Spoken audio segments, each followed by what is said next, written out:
Hello students, তোরা দেখছিস Dipanta study hub Bangla YouTube channel. Class 11 বায়োলজির যে চ্যাপ্টারটা আমরা অলরেডি শুরু করেছি, মানে কোষ জীবনের মূল একক, আজকে সেটার 2 নাম্বার লেকচার। তোরা যদি প্রথম লেকচারটা না দেখে থাকিস তাহলে আগে সেটা দেখ, তারপরে এই লেকচারটা দেখবি। আমি প্রথম লেকচারের লিঙ্কটা ডেসক্রিপশানে এবং কমেন্ট সেকশানে দিয়ে দিচ্ছি।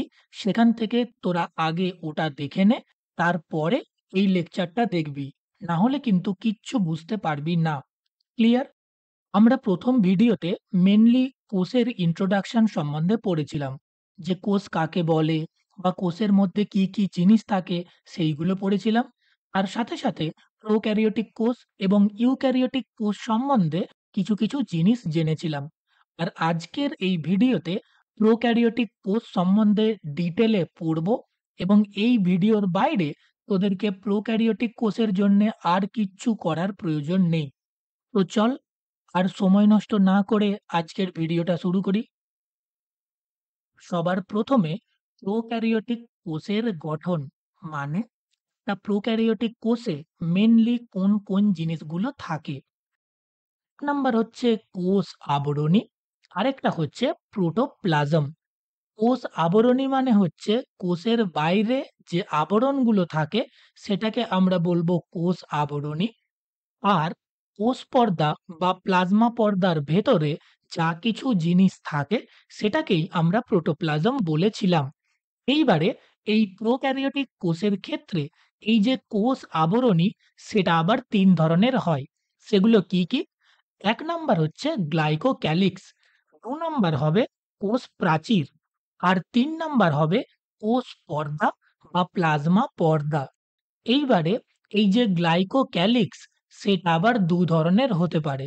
সেটা কখনো হতে পারে স্লাইম স্তর, আবার সেটা কখনো হতে পারে ক্যাপসুল। কখন কোনটা হয় সেটা আমরা একটু পরেই পড়ব। ঠিক আছে?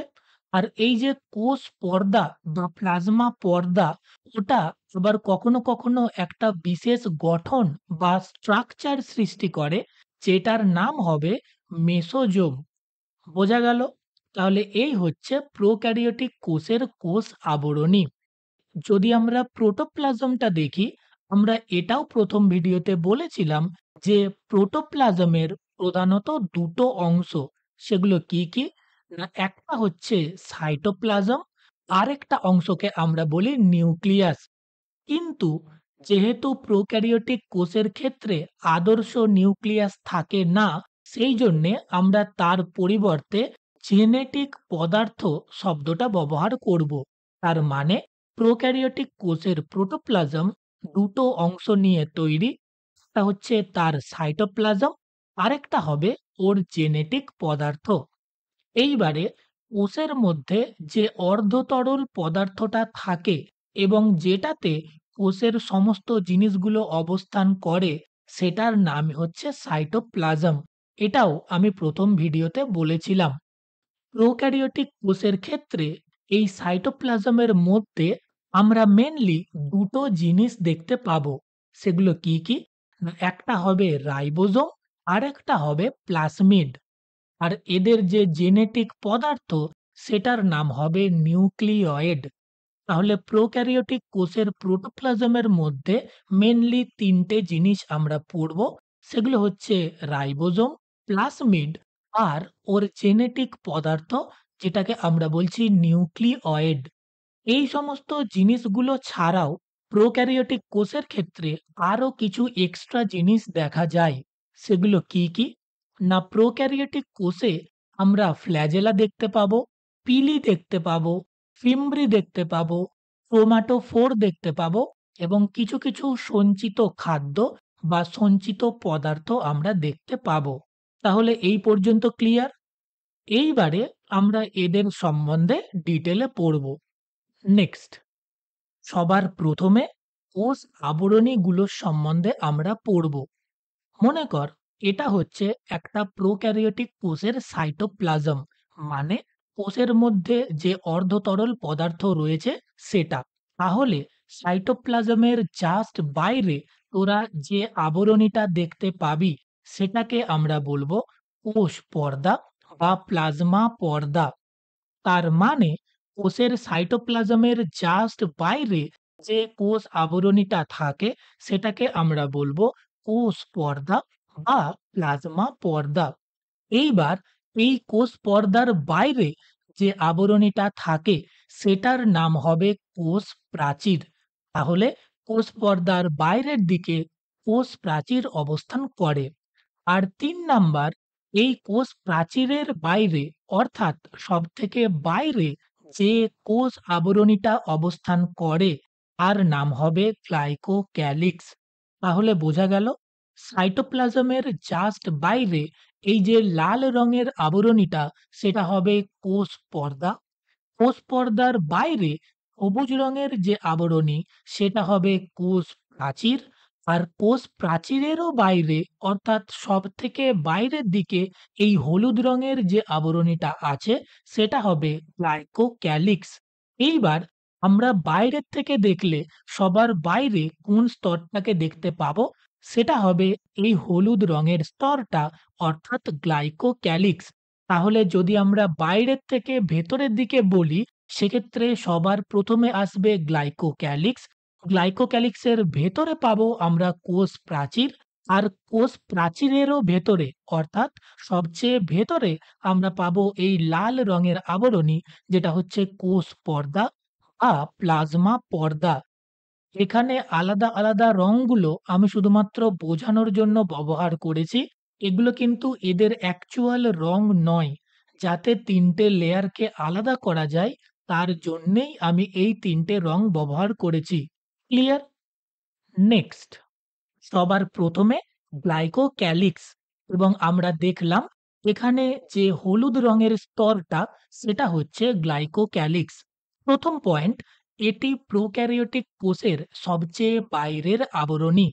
অর্থাৎ বাইরের থেকে দেখলে সর্বপ্রথম এই গ্লাইকোক্যালিক্স লেয়ারটাকেই দেখতে পাবো। নেক্সট, এই স্তরটি যখন আলগাভাবে অবস্থান করে তখন তাকে স্লাইম স্তর বলে।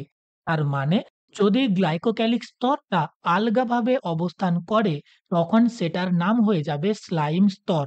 নেক্সট, এই স্তরটি যখন পুরু ও শক্ত হয় তখন তাকে ক্যাপসুল বলা হয়। তার মানে এই যে স্লাইম স্তর আর ক্যাপসুল এই দুটোই এই গ্লাইকোক্যালিক স্তরটারই আলাদা, আলাদা নাম।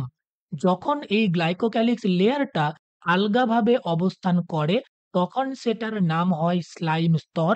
আর যখন এই গ্লাইকোক্যালিক্স লেয়ারটা পুরু এবং শক্ত হয় তখন তার নাম হয় capsule. Clear? Next point, very important point, capsule আবরণযুক্ত ব্যাকটেরিয়া সংক্রামক হয়। কেন? না কারণ ক্যাপসুলযুক্ত ব্যাকটেরিয়াগুলোকে অ্যান্টিবায়োটিক নষ্ট করতে পারে না।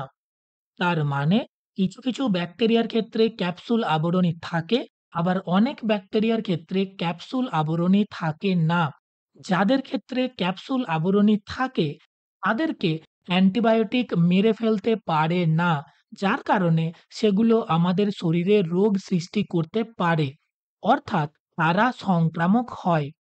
তোরা যদি এই ক্যাপসুল আবরণী সম্বন্ধে ডিটেলে জানতে চাস তাহলে আমার চ্যানেলেই একটা ছোট ভিডিও আছে যেটার নাম হচ্ছে গ্রিফিথের পরীক্ষা। সেটাতে আমি ক্যাপসুল যুক্ত এবং ক্যাপসুল ছাড়া ব্যাকটেরিয়াদের সম্বন্ধে ডিটেলে পড়িয়েছি। যদি পারিস ওখান থেকে একবার দেখে নিস।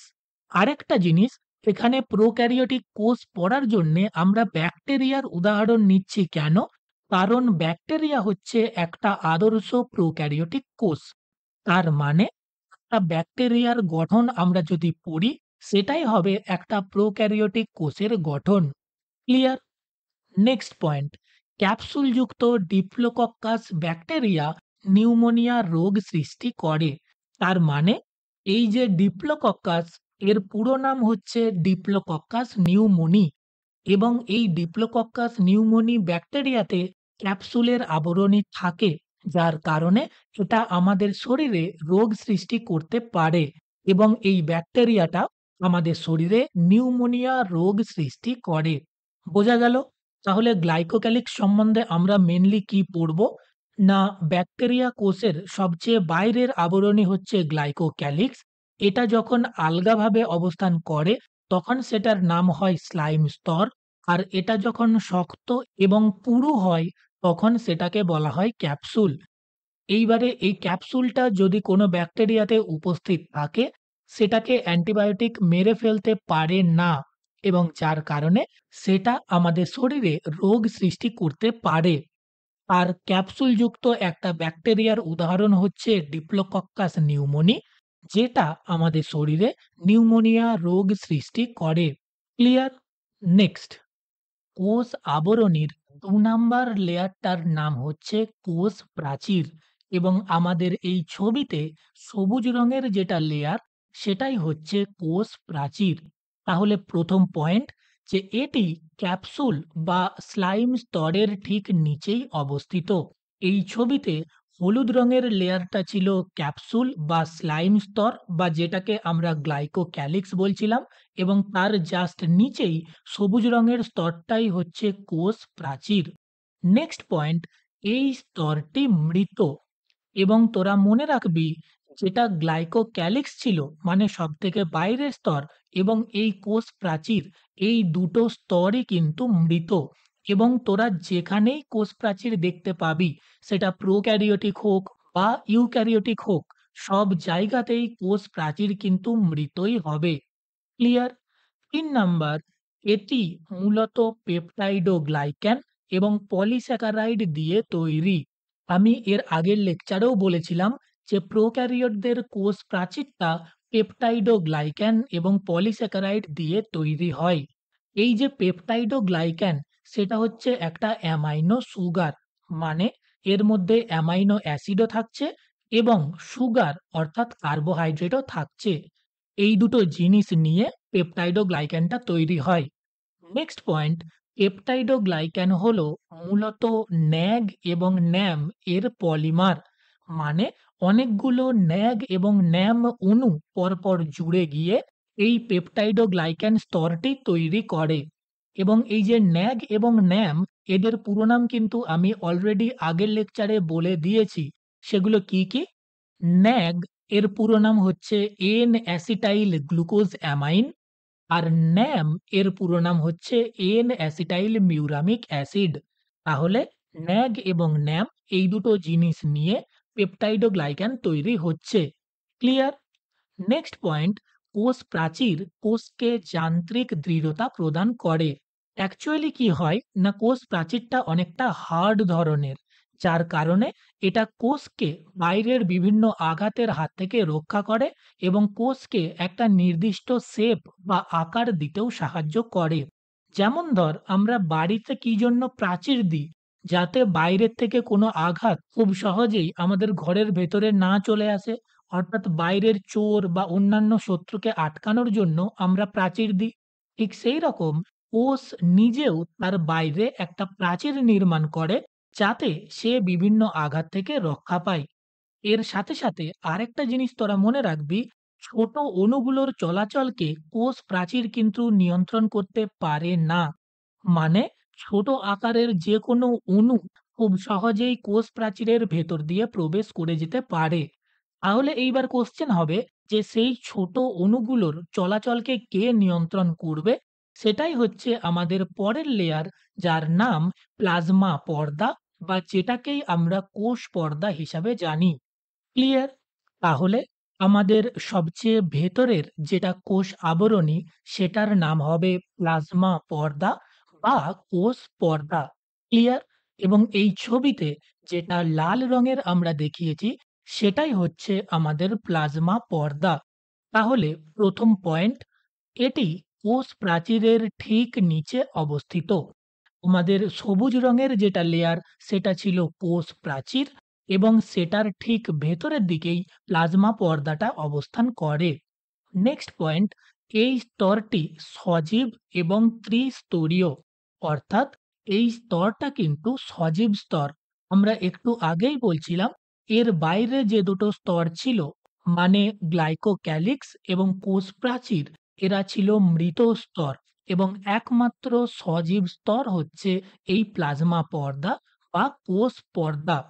আর এখানে এই যে ত্রিস্তরীয় বলা আছে, সেটার মানে হচ্ছে এই প্লাজমা পর্দাটা ৩ টে স্তর নিয়ে গঠিত। এই প্লাজমা পর্দার গঠনটা আমরা যখন ইউক্যারিওটিক কোষ পড়ব, সেখানে ডিটেইলে পড়ব। তোরা এখানে শুধু জেনে রাখ যে এই যে ৩ টে স্তর, সেটার মানে হচ্ছে লিপিড, প্রোটিন, লিপিড। মানে দুটো থাকবে লিপিডের স্তর এবং সেই দুটো লিপিড স্তরের মাঝখানে একটা প্রোটিনের স্তর থাকবে। যার কারণে আমরা এই প্লাজমা পর্দাটাকে ত্রিস্তরীয় বলছি। ক্লিয়ার? নেক্সট পয়েন্ট, এটি লাইপোপ্রোটিন অর্থাৎ লিপিড প্লাস প্রোটিন দিয়ে তৈরি। যেটা আমি এক্ষুনি বললাম, প্লাজমা পর্দা ৩ টে স্তর নিয়ে গঠিত। যার মধ্যে ২ টো স্তর হবে লিপিডের এবং মাঝের স্তরটা হবে প্রোটিনের। এবং লিপিড আর প্রোটিন এই দুটো জিনিসকে মিলিয়েই আমরা বলছি lipoprotein. Clear? Next point very important, এটি ইউক্যারিওটিক কোষের মতোই প্রভেদক ভেদ্য অর্থাৎ সিলেক্টিভলি পারমিয়েবল প্রকৃতির। যেটার মানে হচ্ছে এই পর্দা কোষের মধ্যে এবং কোষের বাইরে বিভিন্ন অণু চলাচলকে নিয়ন্ত্রণ করে। কোষ প্রাচীরের ক্ষেত্রে আমি বলেছিলাম যে কোষ প্রাচীরটা বিভিন্ন অণুগুলোর চলাচলকে কিন্তু নিয়ন্ত্রণ করে না। কিন্তু এই প্লাজমা পর্দাটা হচ্ছে সিলেক্টিভলি পারমিয়েবল বা প্রভেদক ভেদ্য এবং এটা কেবলমাত্র কিছু সিলেক্টেড অণুকেই ওর মধ্য দিয়ে যাতায়াত করতে দেবে। আরেকটা জিনিস তোরা মনে রাখবি, প্রোক্যারিওটিক এবং ইউক্যারিওটিক দুজনের প্লাজমা পর্দা গঠন এবং কাজের দিক থেকে কিন্তু অনেকটাই একই রকম। মনে থাকবে? আর আমাদের লাস্ট পয়েন্ট, সেটা হচ্ছে একটা বিশেষ গঠন বা স্ট্রাকচার নিয়ে, যেটার নাম হচ্ছে মেসোজোম। মেসোজোম কি? না অনেক সময় প্লাজমা পর্দাটি ভেতরের দিকে ভাঁজ হয়ে যে বিশেষ গঠন সৃষ্টি করে তাকে মেসোজোম বলে। অনেক সময় কি হয়, এই প্লাজমা পর্দাটা ভেতরের দিকে ছোট, ছোট ভাঁজ হয়ে একটা বিশেষ গঠন সৃষ্টি করে, যেটাকে আমরা বলি মেসোজোম। এবং এই মেসোজোমটার কাজ হচ্ছে শ্বসন এবং কোষ বিভাজনে অংশগ্রহণ করা। ক্লিয়ার? তাহলে প্লাজমা পর্দা সম্বন্ধে আমরা মেইনলি কি মনে রাখবো? না এটা হচ্ছে সবচেয়ে ভেতরের স্তর এবং এটাই একমাত্র সজীব স্তর।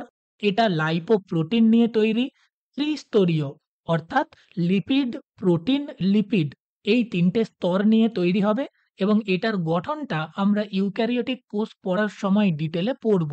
আর এর সাথে, সাথে প্লাজমা পর্দাটা হচ্ছে প্রভেদক ভেদ্য অর্থাৎ সিলেক্টিভলি পারমিয়েবল। মানে এটা কেবলমাত্র কিছু সিলেক্টেড অণুকেই এর মধ্য দিয়ে যাতায়াত করতে দেয়। আর লাস্ট পয়েন্ট আমরা পড়লাম যে অনেক সময় প্লাজমা পর্দাটা ভেতরের দিকে ভাঁজ হয়ে গিয়ে একটা বিশেষ গঠন সৃষ্টি করে, যেটাকে আমরা বলছি মেসোজোম। এই মেসোজোমটা শ্বসন এবং কোষ বিভাজনে অংশগ্রহণ করে। ক্লিয়ার? নেক্সট, এইবার হচ্ছে সাইটোপ্লাজম।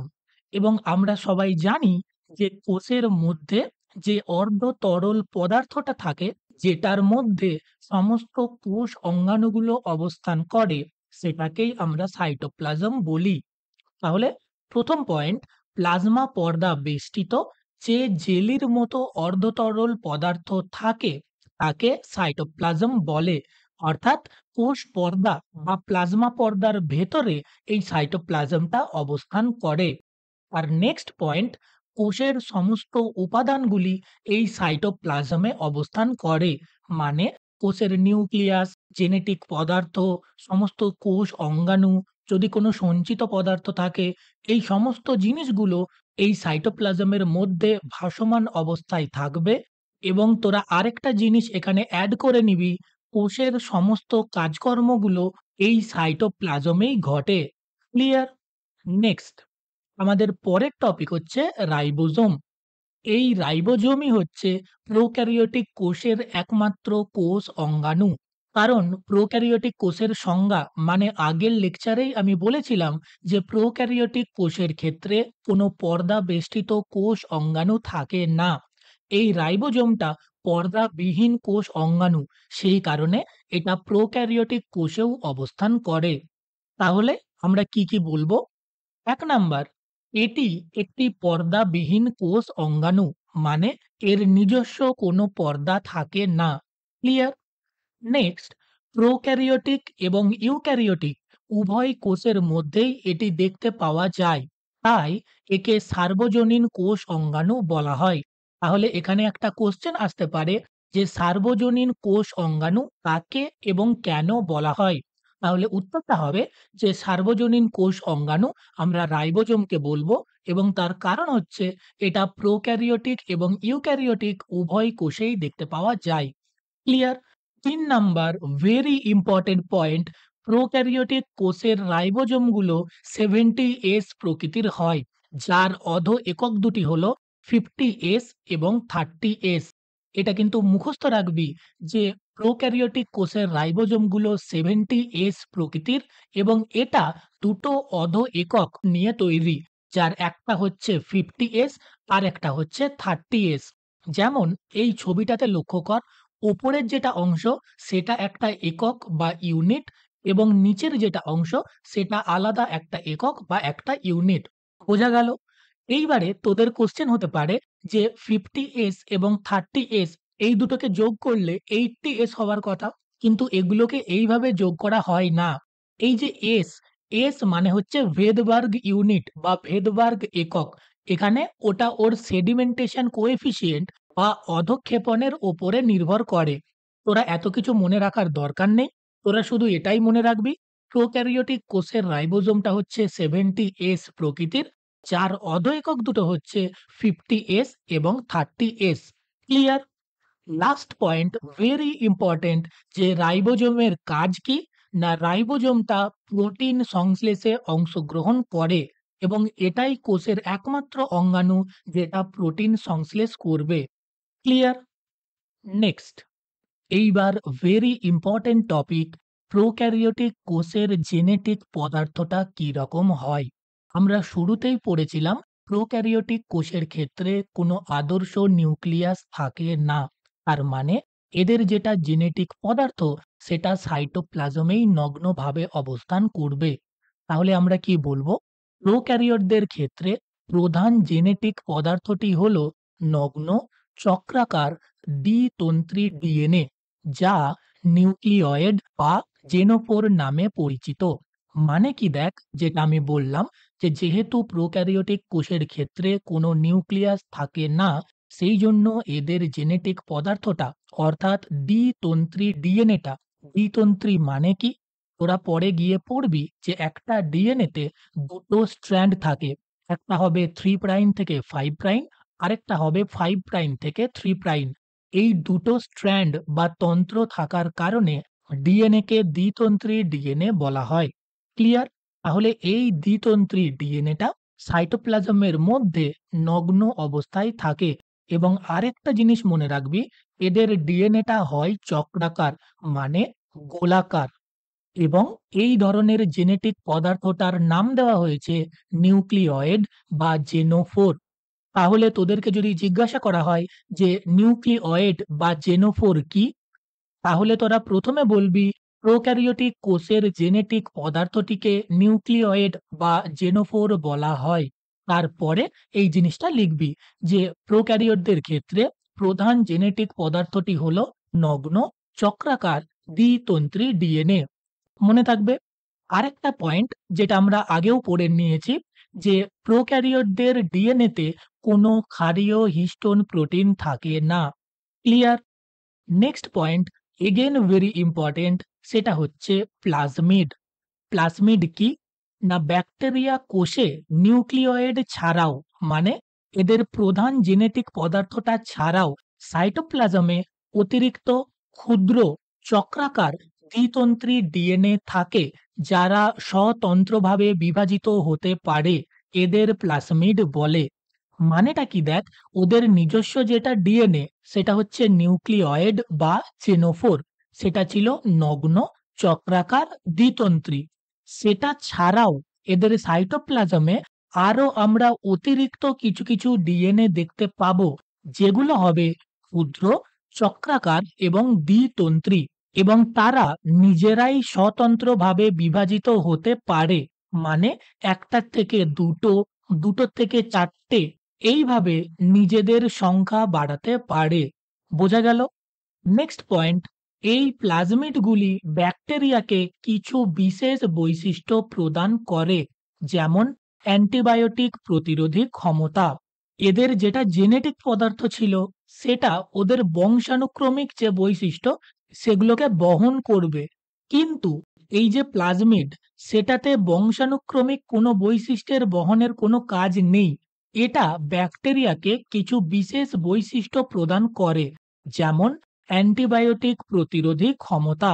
তোরা যখন ক্লাস 12 এ উঠবি তখন বায়োটেকনোলজি বলে একটা চ্যাপ্টার আসবে। সেখানে এই প্লাজমিড সম্বন্ধে এবং এদের ব্যবহার সম্বন্ধে ডিটেলে পড়বি। এখানে দেখ, এটা হচ্ছে একটা প্লাজমিড। এই প্লাজমিডটা দেখ গোলাকার এবং এর ওপরে দুটো জিনিস লেখা আছে দেখ। একটা আছে AMP আর একটা আছে TET। এই দুটো অংশ থাকার কারণে এটা ব্যাকটেরিয়াকে অ্যান্টিবায়োটিক প্রতিরোধী ক্ষমতা দেয়। AMP যেটা আছে সেটা অ্যাম্পিসিলিন অ্যান্টিবায়োটিকের প্রতিরোধ ক্ষমতা দেয়। আর যেটা TET আছে সেটা টেট্রাসাইক্লিন অ্যান্টিবায়োটিকের প্রতিরোধী ক্ষমতা দেয়। এত কিছু তোদের মনে রাখার দরকার নেই। তোরা শুধু এটুকুই মনে রাখবি, প্লাজমিড হচ্ছে জেনেটিক পদার্থটা ছাড়াও ওদের সাইটোপ্লাজমে অতিরিক্ত দ্বিতন্ত্রী যে সমস্ত ডিএনএ গুলো থাকে, যারা স্বতন্ত্রভাবে বিভাজিত হতে পারে, তাদেরকে আমরা প্লাজমিড বলি। এই প্লাজমিডগুলো ব্যাকটেরিয়াকে কিছু বিশেষ বৈশিষ্ট্য প্রদান করে, যেমন অ্যান্টিবায়োটিক প্রতিরোধী ক্ষমতা। ক্লিয়ার? নেক্সট, নেক্সট হচ্ছে ফ্ল্যাজেলা। তোরা মনে রাখবি এই ফ্ল্যাজেলাটা প্রোক্যারিওটিক এবং ইউক্যারিওটিক উভয় কোষের ক্ষেত্রেই দেখতে পাওয়া যায় এবং তারা দেখতেও অনেকটা একই রকম, যদিও তাদের আভ্যন্তরীণ গঠনটা কিছুটা আলাদা হয়। আমরা আপাতত প্রোক্যারিওটিক ফ্ল্যাজেলা সম্বন্ধেই পড়ব। প্রথম পয়েন্ট, ব্যাকটেরিয়া কোষের ক্ষেত্রে এক বা একাধিক ফ্ল্যাজেলা থাকে, যেগুলি ব্যাকটেরিয়ার সঞ্চালনে বিশেষ ভূমিকা পালন করে। আমাদের যেমন পা রয়েছে, যেটার সাহায্যে আমরা হাঁটাচলা করতে পারি, ব্যাকটেরিয়ার ক্ষেত্রে বা প্রোক্যারিওটিক কোষগুলোর ক্ষেত্রে সেই রকম হচ্ছে ফ্ল্যাজেলা, যেটা তাদের চলাচলে অর্থাৎ সঞ্চালনে সাহায্য করে। ২ number point, prokaryotic flagella flagellin নামক প্রোটিন দিয়ে তৈরি। তোরা এটা মনে রাখবি, এই ফ্ল্যাজেলিন প্রোটিনটা প্রোক্যারিওটিক ফ্ল্যাজেলাতেই দেখতে পাওয়া যায়। ইউক্যারিওটিক ফ্ল্যাজেলাতে অন্য ধরনের প্রোটিন থাকবে। তাহলে মনে থাকবে, প্রোক্যারিওটিক ফ্ল্যাজেলাতে ফ্ল্যাজেলিন প্রোটিন থাকে। নেক্সট পয়েন্ট, ফ্ল্যাজেলার ৩টি অংশ থাকে। সেগুলো কি, কি? ১ নাম্বার হচ্ছে বেসাল বডি, ২ নাম্বার হবে হুক, আর ৩ নাম্বার হবে অনুসূত্র বা ফিলামেন্ট। তাহলে একটা ফ্ল্যাজেলা ৩টে অংশ নিয়ে তৈরি: বেসাল বডি, হুক আর অনুসূত্র বা ফিলামেন্ট। যেমন দেখ, এগুলো হচ্ছে এক একটা ব্যাকটেরিয়া এবং এই যে সুতোর মতো জিনিসগুলো দেখতে পাচ্ছিস সেগুলোই হচ্ছে flagella. Last point, basal body মানে প্রথম যেটা অংশ বেসাল বডি, সেটাই ফ্ল্যাজেলাকে ব্যাকটেরিয়ার শরীরের সাথে যুক্ত রাখে। মানে এই ৩টে অংশের মধ্যে বেসাল বডিটার সাহায্যেই ফ্ল্যাজেলাটা ব্যাকটেরিয়ার শরীরের সাথে যুক্ত থাকে। ক্লিয়ার? নেক্সট, নেক্সট হচ্ছে পিলি। ঠিক যেরকমভাবে ফ্ল্যাজেলাগুলো ব্যাকটেরিয়ার শরীরে আটকে ছিল, সেই রকমই ফ্ল্যাজেলার থেকে আকারে ছোট আরো কিছু সরু সরু সুতোর মতো জিনিস ব্যাকটেরিয়ার শরীরের সাথে আটকে থাকে, যেগুলো দু ধরনের হয়। একটার নাম আমরা দিয়েছি পিলি, আরেকটার নাম আমরা দিয়েছি ফিমব্রি। তাহলে প্রথমে পিলি কি? এটি হলো ব্যাকটেরিয়ার গায়ে থাকা সূক্ষ্ম প্রোটিন জাতীয় গঠন। Next point, very important, pilin protein দিয়ে তৈরি, অর্থাৎ এই পিলিগুলো পিলিন প্রোটিন দিয়ে তৈরি হয়। নেক্সট পয়েন্ট, এই পিলিগুলো কি করে? না, এগুলি ডিএনএ স্থানান্তর অর্থাৎ কনজুগেশন প্রক্রিয়ায় অংশগ্রহণ করে। কনজুগেশন হচ্ছে ব্যাকটেরিয়ার একটা প্রজনন বা রিপ্রোডাকশন প্রক্রিয়া, সেখানে এই পিলিগুলো অংশগ্রহণ করে। তোরা এটুকু মনে রাখলেই হবে। আর ২ নাম্বার আমরা আরেকটা স্ট্রাকচারের কথা বলেছিলাম, যেটার নাম দিয়েছিলাম ফিমব্রি। সেই ফিমব্রি কি? এটিও হলো ব্যাকটেরিয়ার গায়ে থাকা সূক্ষ্ম প্রোটিন জাতীয় গঠন। মানে এটাও পিলির মতোই ব্যাকটেরিয়ার গায়ের সাথে আটকে থাকে। নেক্সট পয়েন্ট, ব্যাকটেরিয়াকে পাথর, শিলা ইত্যাদির সাথে আটকে থাকতে সহায়তা করে। মানে এই ফিমব্রিটা ব্যাকটেরিয়াগুলোকে বিভিন্ন জিনিসের সাথে আটকে থাকতে সাহায্য করে। মনে থাকবে, আরেকটা ইম্পর্টেন্ট পয়েন্ট, ব্যাকটেরিয়ার সচলতার ক্ষেত্রে এই পিলি এবং ফিমব্রি এদের কোনো ভূমিকা নেই। মনে থাকবে তাহলে? নেক্সট নেক্সট হচ্ছে সঞ্চিত পদার্থ। আমরা পড়েছিলাম যে কিছু কিছু কোষের সাইটোপ্লাজমে ওদের সঞ্চিত পদার্থগুলো অবস্থান করে। তাহলে ১ নাম্বার পয়েন্ট, সঞ্চিত খাদ্যগুলি কোষে দানার আকারে সঞ্চিত থাকে। নেক্সট, এগুলিকে ইনক্লুশন বডিজও বলা হয়। তাহলে সঞ্চিত পদার্থগুলোর আরেকটা নাম হচ্ছে ইনক্লুশন বডিজ। নেক্সট, এই সঞ্চিত পদার্থের উদাহরণ কি কি হবে? না গ্লাইকোজেন দানা, ফসফেট দানা, সালফার দানা ইত্যাদি। এটা খুব একটা ইম্পর্টেন্ট নয়। তোরা শুধু এইটুকু জেনে রাখবি যে প্রোক্যারিওটিক কোষের ক্ষেত্রেও কিছু কিছু সঞ্চিত পদার্থ থাকতে পারে, যেগুলোকে আমরা ইনক্লুশন বডিজও বলতে পারি, এবং এগুলোর উদাহরণ হচ্ছে গ্লাইকোজেন দানা, ফসফেট দানা ইত্যাদি। মনে থাকবে। Next point, chromatophore. ক্রোমাটোফোর কি? এই নামটার মধ্যেই আছে দেখ, ক্রোমা মানে হচ্ছে কালার বা রং। তার মানে এই ক্রোমাটোফোর জিনিসগুলো ব্যাকটেরিয়ার রং বা রঞ্জকের সাথে রিলেটেড হবে। প্রথমে দেখ, ব্যাকটেরিয়া কোষের সাইটোপ্লাজমে কোনো প্লাস্টিড থাকে না।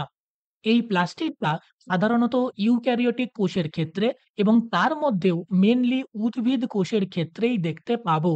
এখানে প্রোক্যারিওটিক কোষে কোনো প্লাস্টিড থাকছে না। নেক্সট পয়েন্ট, কিছু ব্যাকটেরিয়ার সাইটোপ্লাজমে ব্যাকটেরিও ক্লোরোফিল, ব্যাকটেরিও ভিরিডিন নামক রঞ্জক পদার্থপূর্ণ ভেসিকল থাকে, যা ক্রোমাটোফোর নামে পরিচিত। তাহলে কিছু কিছু ব্যাকটেরিয়ার ক্ষেত্রে কিছু ভেসিকল থাকে, মানে ছোট ছোট থলি বা পাউচের মতো জিনিস, যার মধ্যে রঞ্জক পদার্থ থাকে, এবং সেই রঞ্জক পদার্থগুলোর নাম হচ্ছে ব্যাকটেরিও ক্লোরোফিল, ব্যাকটেরিও ভিরিডিন ইত্যাদি। এই রকমের রঞ্জক পদার্থপূর্ণ ভেসিকল বা থলিগুলোকে ক্রোমাটোফোর বলা হয়। মনে থাকবে তাহলে। এখানে তোরা এই দুটো রঞ্জকের নামও মুখস্থ রাখবি। অনেক সময় এক্সামে কোশ্চেন আসে যে ব্যাকটেরিয়া কোষে দেখা যায় এমন দুটি রঞ্জকের নাম লেখো। তাহলে অ্যান্সার হবে bacteriochlorophyll, bacterioviridin. Clear? Next, আমাদের নেক্সট টপিক ব্যাকটেরিয়ার আকার। মানে ব্যাকটেরিয়াগুলো কি কি আকারের হতে পারে। ব্যাকটেরিয়াগুলো মেনলি ৪ ধরনের আকারের হয়। সেগুলো কি কি? ১ নাম্বার হচ্ছে গোলাকার, এবং এই গোলাকার ব্যাকটেরিয়াগুলোকে আমরা নাম দিয়েছি কক্কাস। কক্কাস ব্যাকটেরিয়াগুলো এই রকমের গোলাকার দেখতে হয়। মনে থাকবে। ২ নাম্বার হচ্ছে দণ্ডাকার, অর্থাৎ রডের মতো দেখতে, এবং এই রডের মতো দেখতে ব্যাকটেরিয়াগুলোর আমরা নাম দিয়েছি ব্যাসিলাস। এই ব্যাসিলাস ব্যাকটেরিয়াগুলো এইরকম রডের মতো দেখতে হয়। এবং আরেকটা ভেরি ইম্পোর্টেন্ট পয়েন্ট, এই ব্যাসিলাস ব্যাকটেরিয়াগুলোতে রেণু বা স্পোর দেখতে পাওয়া যায়। মনে থাকবে। ৩ নাম্বার আকার হচ্ছে প্যাঁচালো, এবং এই প্যাঁচালো ব্যাকটেরিয়াগুলোকে আমরা নাম দিয়েছি স্পাইরিলাম। এগুলো এই রকমের দেখতে হয়, মানে অনেকটা পেঁচানো ধরনের। এখানেও একটা ইম্পর্টেন্ট পয়েন্ট রয়েছে যে এই স্পাইরিলাম ব্যাকটেরিয়াগুলোতে ফ্ল্যাজেলা দেখতে পাওয়া যায়। এই দুটো জিনিস কিন্তু তোরা মনে রাখবি। ব্যাসিলাস ব্যাকটেরিয়াগুলোতে আমরা রেণু দেখতে পাবো, এবং স্পাইরিলাম ব্যাকটেরিয়াগুলোতে ফ্ল্যাজেলা দেখতে পাওয়া যায়। মনে থাকবে। আর ৪ নাম্বার আকার হচ্ছে কমা চিহ্নের মতো, এবং এই কমা চিহ্নের মতো দেখতে ব্যাকটেরিয়াগুলোকে আমরা ভিব্রিও নাম দিয়েছি। এই ভিব্রিওগুলো অনেকটা এই রকম দেখতে হয়। তাহলে বোঝা গেল ব্যাকটেরিয়ার আকার মেনলি ৪ ধরনের হতে পারে, এবং ওই ৪ ধরনের ব্যাকটেরিয়ার আলাদা আলাদা নাম রয়েছে। সবার প্রথমে গোলাকার যেগুলো ব্যাকটেরিয়া তাদের নাম দিয়েছি কক্কাস, দণ্ডাকার যেগুলো ব্যাকটেরিয়া সেগুলোর নাম দিয়েছি ব্যাসিলাস এবং সেখানে রেণু দেখতে পাওয়া যায়। পেঁচালো যেগুলো ব্যাকটেরিয়া সেগুলোর নাম দিয়েছি স্পাইরিলাম এবং সেখানে ফ্ল্যাজেলা দেখতে পাওয়া যায়। আর কমা চিহ্নের মতো যেগুলো ব্যাকটেরিয়া তাদের নাম দিয়েছি আমরা ভিব্রিও। ক্লিয়ার?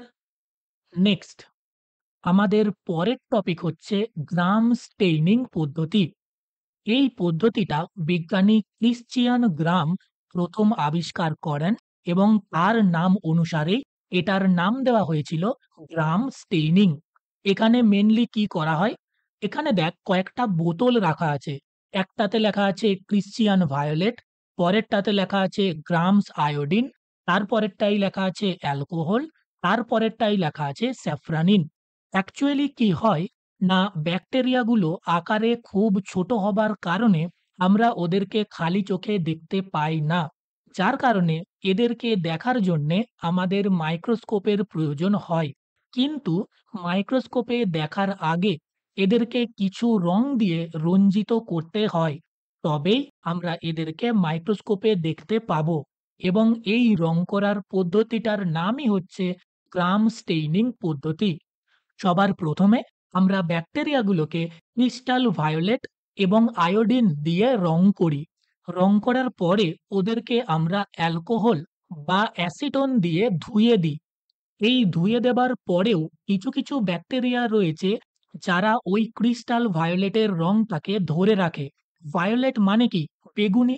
তাহলে কিছু কিছু ব্যাকটেরিয়া ওই বেগুনি রংটাকে ধরে রাখে। কিন্তু কিছু কিছু ব্যাকটেরিয়া ওই রংটাকে ধরে রাখতে পারে না। তখন ওদেরকে আবার অন্য রং দিয়ে রং করতে হয়। যে ব্যাকটেরিয়াগুলো ধুয়ে ফেলার পরেও ওই বেগুনি রংটাকে ধরে রাখে তাদের আমরা নাম দিয়েছি গ্রাম পজিটিভ ব্যাকটেরিয়া। এবং যে ব্যাকটেরিয়াগুলো ধুয়ে ফেলার পরে ওই রংটাকে ধরে রাখতে পারে না, তাদেরকে আবার নতুন করে রং করতে হয়েছিল, তাদের আমরা নাম দিয়েছি গ্রাম নেগেটিভ ব্যাকটেরিয়া। মোটামুটি বোঝা গেল? তাহলে প্রথমে গ্রাম পজিটিভ ব্যাকটেরিয়া কি? গ্রাম স্টেইনিং পদ্ধতিতে ক্রিস্টাল ভায়োলেট ও আয়োডিনে রং করার পর যেসব রঞ্জিত ব্যাকটেরিয়া কোষ অ্যালকোহল বা অ্যাসিটোনে ধুলেও ক্রিস্টাল ভায়োলেটের রং ধরে রাখে তাদের গ্রাম পজিটিভ ব্যাকটেরিয়া বলে। যেটা আমি বললাম যে প্রথমে ব্যাকটেরিয়াগুলোকে আমরা ক্রিস্টাল ভায়োলেট এবং আয়োডিন দিয়ে রং করব, তখন ওর রংটা ভায়োলেট অর্থাৎ বেগুনি হয়ে যাবে। এইবার যদি ওদেরকে আমরা অ্যালকোহল বা অ্যাসিটনে ধুয়ে দিই, তারপরেও যদি ওই বেগুনি রংটা থাকে, তখন সেটার নাম আমরা দিয়েছি গ্রাম পজিটিভ ব্যাকটেরিয়া। যেমন এই ছবিটাতে দেখ, ব্যাকটেরিয়াগুলো বেগুনি রংটা ধরে রেখেছে। মানে এইগুলো হচ্ছে গ্রাম পজিটিভ ব্যাকটেরিয়া। বোঝা গেল? নেক্সট পয়েন্ট, এদের কোষ প্রাচীর এক স্তর বিশিষ্ট, অর্থাৎ এদের কোষ প্রাচীরে একটা মাত্র লেয়ার থাকে। মানে কি? আমরা পড়েছিলাম প্রোক্যারিওটিক কোষের কোষ প্রাচীরে পেপটাইডোগ্লাইক্যান থাকে এবং এই গ্রাম পজিটিভ ব্যাকটেরিয়ার ক্ষেত্রে এই পেপটাইডোগ্লাইক্যান স্তরটা অনেকটা মোটা হয়, যার কারণে এরা রংটাকে ধরে রাখতে পারে। বোঝা গেল? নেক্সট পয়েন্ট, এরা পেনিসিলিনে সংবেদনশীল।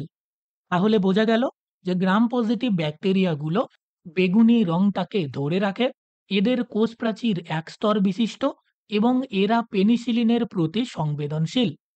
নেক্সট, গ্রাম পজিটিভ ব্যাকটেরিয়ার উদাহরণ কি কি হবে? না, ডিপ্লোকক্কাস নিউমোনি, ক্লস্ট্রিডিয়াম টিটেনি ইত্যাদি। গ্রাম পজিটিভ ব্যাকটেরিয়ার আরও অনেক উদাহরণ আছে, আমি শুধুমাত্র এখানে দুটো উদাহরণ দিয়েছি। তাহলে gram positive bacteria clear? Next, এইবার হচ্ছে গ্রাম নেগেটিভ ব্যাকটেরিয়া। আমরা অলরেডি বলেই দিয়েছি যে গ্রাম নেগেটিভ ব্যাকটেরিয়াগুলো ধুয়ে দেওয়ার পরে ওই রংটাকে ধরে রাখতে পারে না, যার কারণে ওদেরকে আবার অন্য রং দিয়ে রঞ্জিত করতে হয়। তাহলে গ্রাম নেগেটিভ ব্যাকটেরিয়া আমরা কাকে বলবো? গ্রাম স্টেইনিং পদ্ধতিতে ক্রিস্টাল ভায়োলেট ও আয়োডিনে রং করার পর যেসব রঞ্জিত ব্যাকটেরিয়া কোষ অ্যালকোহল বা অ্যাসিটোনে ধুলে ক্রিস্টাল ভায়োলেটের রং ধরে রাখতে পারে না ও তাদের কোনো পরবর্তী কাউন্টার স্টেন যেমন স্যাফরানিন দিয়ে রং করতে হয় তাদেরকে গ্রাম নেগেটিভ ব্যাকটেরিয়া বলে। নেক্সট পয়েন্ট, এদের কোষ প্রাচীর দ্বিস্তর বিশিষ্ট। একটু আগে আমরা পড়লাম যে গ্রাম পজিটিভ ব্যাকটেরিয়ার কোষ প্রাচীর এক স্তর বিশিষ্ট এবং এই গ্রাম নেগেটিভ ব্যাকটেরিয়ার কোষ প্রাচীর দ্বিস্তর বিশিষ্ট হয়। নেক্সট পয়েন্ট, এরা পেনিসিলিনে কম কিন্তু টেট্রাসাইক্লিন, স্ট্রেপ্টোমাইসিন প্রভৃতি অ্যান্টিবায়োটিকের প্রতি অধিক সংবেদনশীল। ক্লিয়ার? আর এদের উদাহরণ কি কি হতে পারে? না, উদাহরণ হচ্ছে এস্চেরিচিয়া কোলাই, যেটা আমাদের মানে মানুষের অন্ত্রে অবস্থান করে। আরেকটা উদাহরণ হচ্ছে ভিব্রিও কলেরি। এই ছবিটাতে এই ব্যাকটেরিয়াগুলো কিন্তু বেগুনি রংটাকে ধরে রাখতে পারেনি, যার কারণে এদেরকে আবার অন্য কাউন্টার স্টেন দিয়ে রং করতে হয়েছে। না হলে কিন্তু আমরা এদেরকে মাইক্রোস্কোপে দেখতে খুবই অসুবিধা হতো। তাহলে গ্রাম পজিটিভ এবং গ্রাম নেগেটিভ ব্যাকটেরিয়া কাকে বলে বা এদের বৈশিষ্ট্যগুলো ক্লিয়ার? নেক্সট, আমাদের নেক্সট টপিক মাইকোপ্লাজমা বা পিপিএলও। আমরা প্রথম লেকচারেই পড়েছিলাম এই মাইকোপ্লাজমা বা পিপিএলও এটাই হচ্ছে সবচেয়ে ছোট আকারের কোষ এবং এতে কোনো কোষ প্রাচীর থাকে না।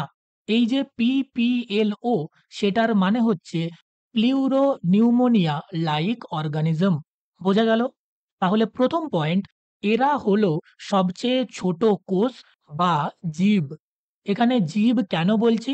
না, যেহেতু এরা এককোষী প্রাণী, তাহলে যেটাই এদের জন্যে কোষ, সেটাই এদের জন্যে জীব। সেই জন্যে আমরা বলছি যে মাইকোপ্লাজমা হচ্ছে সবচেয়ে ছোট কোষ বা সবচেয়ে ছোট জীব। বোঝা গেল? নেক্সট পয়েন্ট, এদের কোষে কোনো কোষ প্রাচীর থাকে না। ৩ নাম্বার পয়েন্ট, এরা ব্যাকটেরিয়া ফিল্টারে পরিশ্রুত হয়। অ্যাকচুয়ালি কি হয়? না, এদের কোনো কোষ প্রাচীর থাকে না এবং এরা আকারে এতটাই ছোট হয় যে ব্যাকটেরিয়া ফিল্টারের মধ্যে দিয়েও এরা পাস করে যেতে পারে। সেই জন্যই এখানে বলা হয়েছে যে এরা ব্যাকটেরিয়া ফিল্টারে পরিশ্রুত হয়। আর লাস্ট পয়েন্ট, এদের কয়েকটি প্রজাতি মানবদেহে প্লিউরোনিউমোনিয়া রোগ সৃষ্টি করে, যার কারণেই এদের নাম দেওয়া হয়েছিল প্লিউরোনিউমোনিয়া লাইক অর্গানিজম বা পিপিএলও। বোঝা গেল? যেমন দেখ, এটা হচ্ছে পিপিএলওর একটা ছবি, এনসিইআরটি তে দেওয়া ছিল। যদিও তোরা খালি চোখে একে দেখতে পাবি না। তাহলে ক্লিয়ার? নেক্সট, নেক্সট টপিক হচ্ছে নীলাভ সবুজ শৈবাল বা ব্লু গ্রিন অ্যালগি।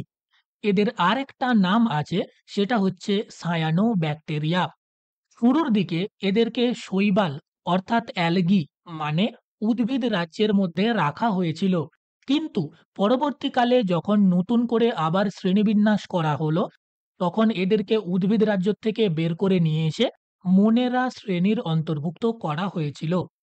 এই মোনেরা শ্রেণী হচ্ছে ৫ রাজ্য ক্লাসিফিকেশনের মধ্যে পড়ে এবং ওই মোনেরা শ্রেণীতে কেবলমাত্র প্রোক্যারিওটিক জীবেরাই থাকে। তাহলে প্রথম পয়েন্ট, এদের অপর নাম সায়ানোব্যাকটেরিয়া অর্থাৎ নীলাভ সবুজ শৈবাল বা ব্লু গ্রিন অ্যালগি। এদের আরেকটা নাম হচ্ছে সায়ানোব্যাকটেরিয়া। নেক্সট, এরা মোনেরা শ্রেণীর অন্তর্ভুক্ত। যেটা আমি বললাম যে শুরুতে এদেরকে উদ্ভিদ রাজ্যের মধ্যে রাখা হলেও পরবর্তীকালে এদেরকে মোনেরা শ্রেণীর মধ্যে রাখা হয়েছে। ৩ নাম্বার, এদের দেহ প্রোক্যারিওটিক কোষ দিয়ে তৈরি। আমরা এখন প্রোক্যারিওটিক কোষ সম্বন্ধেই পড়ছি। তাহলে প্রোক্যারিওটিক কোষের একটা উদাহরণ হচ্ছে নীলাভ সবুজ শৈবাল। নেক্সট, এই নীলাভ সবুজ শৈবালের উদাহরণ কি কি হবে? অ্যানাবিনা, নস্টক, অসিলেটোরিয়া ইত্যাদি। নেক্সট পয়েন্ট, এই যে অ্যানাবিনাটা রয়েছে, যেটা একটা নীলাভ সবুজ শৈবাল, সেটা অ্যাজোলা, যেটা একটা ফার্ন বা টেরিডোফাইট। এই দুটো জিনিস একসাথে অনেক সময় কৃষি জমিতে এদেরকে দেখতে পাওয়া যায় এবং এরা বায়ো ফার্টিলাইজার বা জৈব সার হিসাবে কাজ করে। তাহলে অনেক সময় কোশ্চেন জিজ্ঞাসা করে যে কৃষি জমিতে কোন নীলাভ সবুজ শৈবাল দেখতে পাওয়া যায়? না, সেটা হচ্ছে অ্যানাবিনা এবং এই অ্যানাবিনাটা অ্যাজোলার সাথে একসাথে অবস্থান করে। ক্লিয়ার? নেক্সট পয়েন্ট, এই নীলাভ সবুজ শৈবালের ক্ষেত্রে কিছু রঞ্জক পদার্থ দেখতে পাওয়া যায়। সেগুলো কি, কি? ১ নাম্বার হচ্ছে ক্লোরোফিল এ, যেটার রং হচ্ছে সবুজ। তাছাড়াও প্যারোটিন এবং জ্যান্থোফিল থাকে, যেগুলোর রং হচ্ছে হলুদ। সি ফাইকোসায়ানিন দেখতে পাওয়া যায়, যেটার রং হচ্ছে নীল, এবং এগুলোর সাথে সি ফাইকোএরিথ্রিন, যেটার রং হচ্ছে লাল, সেগুলোও দেখতে পাওয়া যায়। তাহলে নীলাভ সবুজ শৈবালে এই সমস্ত রঞ্জক পদার্থগুলো দেখতে পাওয়া যায়। ক্লিয়ার? নেক্সট, নীলাভ সবুজ শৈবালের ক্ষেত্রে কিছু সঞ্চিত পদার্থও দেখতে পাওয়া যায়। সেগুলো কি, কি?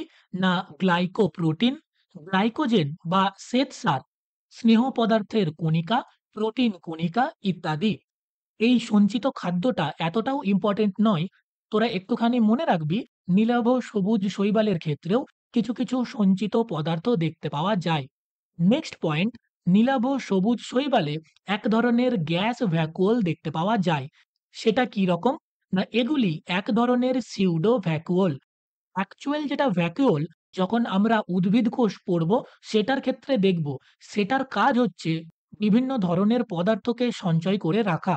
কিন্তু যেহেতু এই ভ্যাকুওলে গ্যাস সঞ্চিত থাকছে, সেই কারণে এটা প্রকৃত ভ্যাকুওল নয়, এটাকে আমরা সিউডো ভ্যাকুওল বা ছদ্ম ভ্যাকুওল বলছি। এবং এটার কাজ হচ্ছে এগুলি শৈবালদের জলের ওপরে ভাসতে সাহায্য করে।